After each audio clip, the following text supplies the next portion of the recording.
Hello, people of YouTube. I'm Schoko, and today we're watching Winter Soldier ODs on Meth becomes unkillable.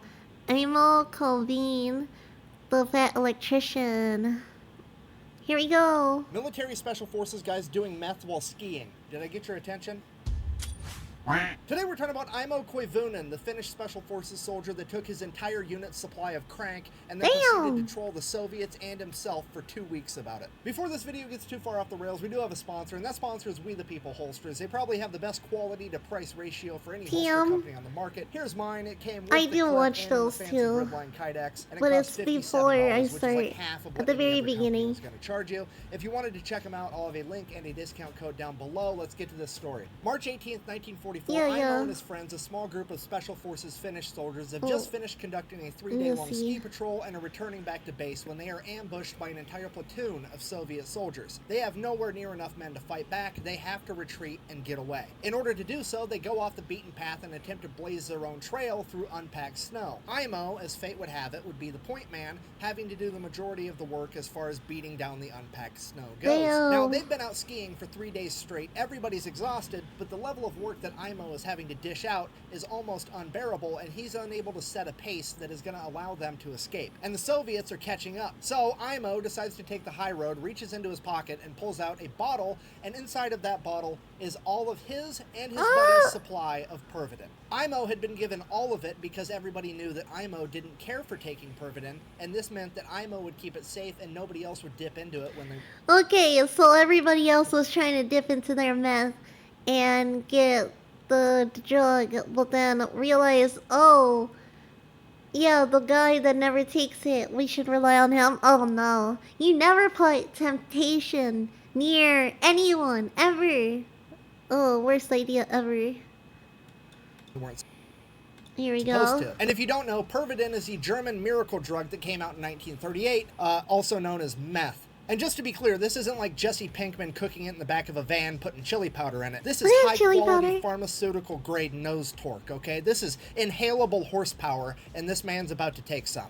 Goddamn right. So Aimo pops off the lid and he wants to dump a single pill into his hand, which is the recommended dose. The problem is the Pervitin has been sitting in his pocket, half of it warm against his body, the other half getting cold against the outside of his jacket, and it is now congealed into one gigantic meth nugget, and the whole nugget falls into his mitten. He's unable to break off a singular piece because, well, he has mittens on and he doesn't have the dexterity, so he says, fuck it, and eats the entire nugget of meth, which was roughly 30 pills at one point. Okay, fast forward like 45 seconds. Aimo feels incredible. He is a new man. He has gone from dragging ass to tripping balls, and he has had a life-altering revelation that he's been put on this planet to do 2 things and 2 things only, and that is to outrun the Soviets and steal catalytic converters, and those aren't even going to be invented. Stealing catalytic converters?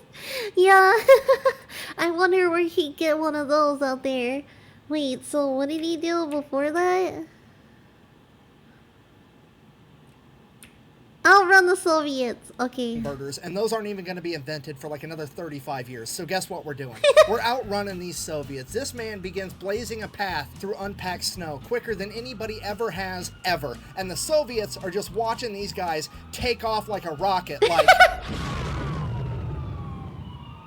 They've gone to plaid.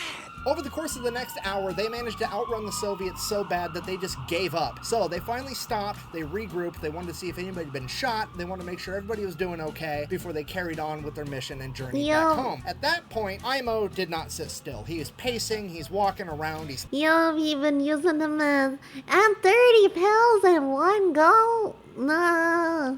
It's gonna be over for him, his heart. Talking to himself, and that's when his buddies realized, oh boy, Aimo is higher than draft pussy on a fucking extension ladder. We gotta do something. So they decide it's probably a good idea to take away all of his ammunition and his knife so he doesn't hurt himself or somebody else. So they take the ammo away from him, they turn around, they go to put it in somebody else's backpack so they can carry it, turn back around, Aimo is fucking gone. Fast forward an unspecified amount of time later, and Aimo wakes up, looks around, has no idea where he is. You see, Aimo had blacked out, and when I say blacked out, I don't mean he laid down. He's high as a kite, higher than anyone could ever be. You need to get into that kind of military.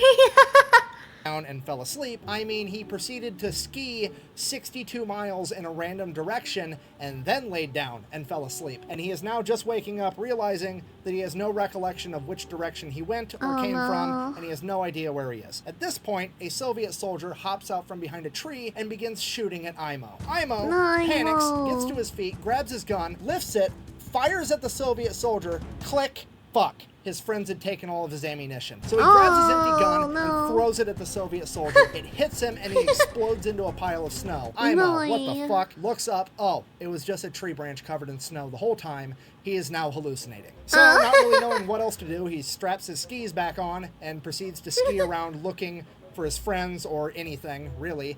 And after an hour or two, thank God, he sees his friend's camp off in the distance and they have a fire going. It's all gonna be okay. We're good. He's gonna be saved. So Aimo takes off. I feel like he's hallucinating again. I feel like that's not his friends and that is some enemy soldier group that is just sitting there waiting in their campfire, waiting for their food to heat up or something. Skiing towards the camp. He's skiing. Aimo skis right into the middle of the camp. Cool guy power slide. Psh. Friends, did you miss me? He looks at his buddies. His buddies look at him. He looks at his buddies. Those aren't his buddies. Those are the Soviets. Yeah, I know Shit. Time to go. Aimo takes off again. The Soviets attempt to chase him for a little bit, but I mean, the man is basically tweakers on ice. It's like one of those comedies where it's a black and white comedy with no words at all being spoken, just stuff happening.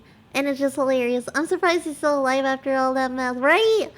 I thought he'd be done. Right now, you've got no chance at actually catching him. So, Aimo then proceeds to ski until he's tired, and then he lays down and goes to sleep just on the ground outside. He wakes up, it's dark out, he can't see anything, and he realizes, hey, I'm hungry. So, he gets a fire going, and then he walks around, grabbing some pine buds and leaves and whatever else he can find, sticking it in his canteen cup, grabs some snow, puts that in there, cooks it over the fire, and kind of mashes it all together in this, like, pine bud stew gruel type thing. He eats it. He thinks it's fucking delicious. One of the best. Oh, at least he's eating good. At least he's eating his fill, because you need a lot of food and energy for cold.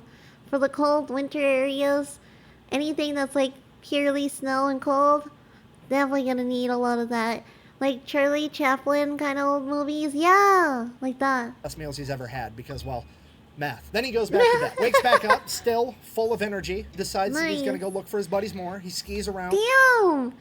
I just realized the meth has been giving him energy for like literally a few days now. He skis and he skis all day long, and then he finds a cabin. He walks up to the cabin, grabs a doorknob. It's real. It's not a hallucination. Yeah. So, next thing, he strips all the copper out of it. No, I'm just kidding. He opens the door because it's unlocked, because this is a tradition in this part of the world where there's, you know, people could freeze to death. You just leave the cabin unlocked in case somebody is in Aimo's situation. You don't want them to freeze to death. So, Aimo goes inside. He gets a fire going. Now, because of the meth, Aimo elects to light the fire in the middle of the cabin on the floor rather than in the fireplace. Because, really? Yeah, obviously. He then proceeds to go to bed. The meth really does mess with you.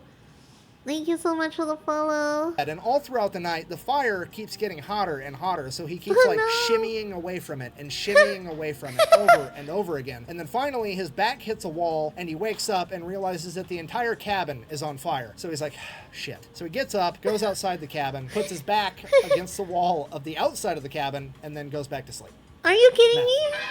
So Aimo wakes up again. It's dark out. He hears growling off in the distance as there's a pair of yellow eyes staring at him. He looks behind him, the cabin completely burnt to a crisp, as these eyes keep getting closer and closer, and there's growling, and out of the shadows leaps Hugh Jackman. Wait, what the fuck? Hugh Jackman. Heck yeah. Welcome. Thank you so much. When I sign up, I don't know.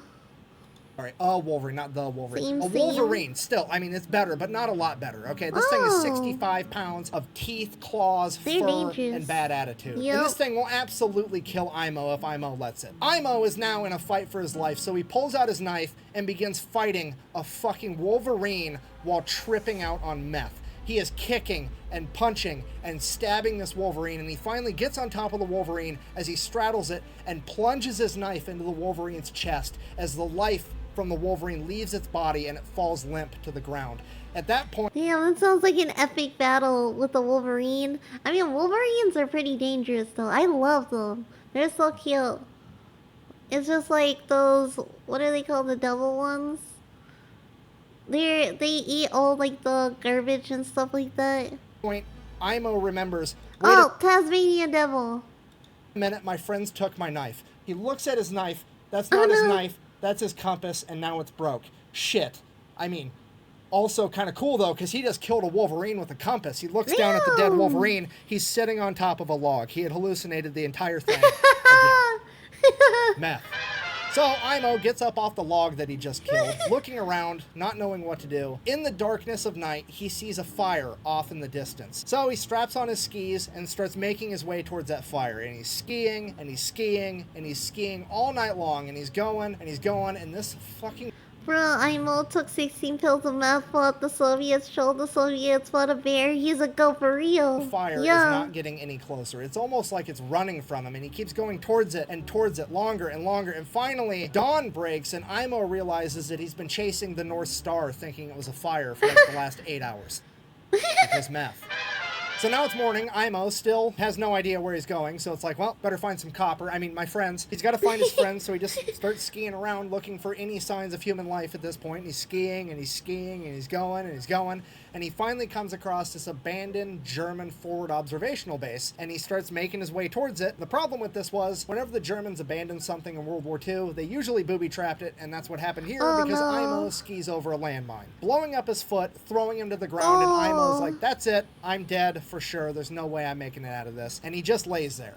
We have no idea how long he laid there. He said he laid there for a week, but that dude's high as a kite on meth. He could have been there for 45 minutes. We have no idea. But he lays there, and he lays there, literally too high to die, and then he just gets bored, and he's like, fine, I'll live. And he gets up, and he starts walking back towards the base again. He makes it all the way to the building, you know, grabs a doorknob. Well, at least the base is real. The landmine sure as fuck was real. The base better be real. The base is real, grabs a doorknob, opens the door. That's booby-trapped too. Blows up in his face, yeets him 30 yards the other direction as he lands flat on his back with the door on top of him. And he's like, okay, now, for sure, I'm gonna die. There's no way I'm making it out of this. I'm done. And he just lays there. He completely gives up, and he just waits for death to come get him. And he's laying there, and 1 day passes, and 2 days pass, and 3 and 4 and 5 and 6, 7 days pass, and he's still just laying there like, this is taking forever. And then finally, some Finnish soldiers come up and are like, hey, you want some help? And he's like, holy shit, yeah, that'd be great. So the Finnish guys start making their way over to him, and then one of them steps on a fucking landmine. And then the other two Finnish soldiers are like, well,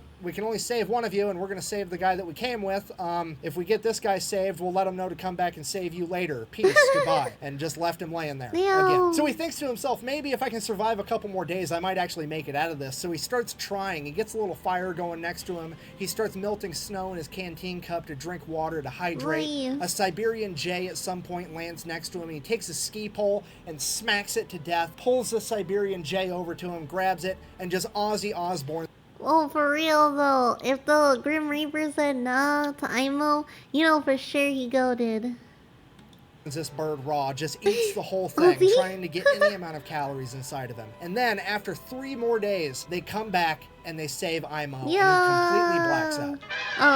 Aimo comes to. He's in a Finnish hospital where he's informed that he has been missing for 14 days, and they found him 250 miles from where he originally departed his friends. He now weighs a mere 95 pounds and has a resting heart rate currently of 200 beats per minute, 14 days after taking all of the meth. So Aimo proceeds to do the logical thing, makes a full recovery, and lives a long, happy life until passing away at 71 in 1989 because he's Finnish, and that's just how they get down. Yeah, if you're not picking up what I'm trying to tell you, this man actually may have seen Star Wars, the original series, in theater, okay? Could you imagine him taking his kids to the movie theater just being like, we didn't call it the Force back in my day. We called it Pervidin. Seriously, it's pretty funny that the only 2 Finnish soldiers that I know off the top of my head are Aimo and Simo Hoya. Simo, deadliest sniper of all time, over 500 kills. Aimo, the most unkillable tweaker ever.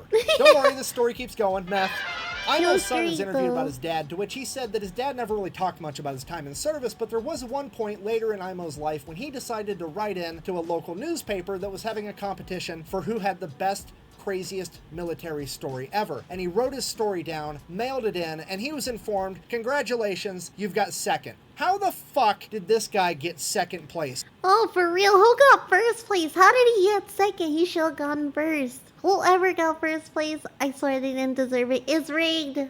With this story, did Simo Hoya enter the same competition? Because that's the only logical explanation, other than that there was some Karen on the judge board that was like, I don't know, this story seems a little too unbelievable if you ask me. Bang. To which my argument is, look at him. Do you think that guy's lying about this story?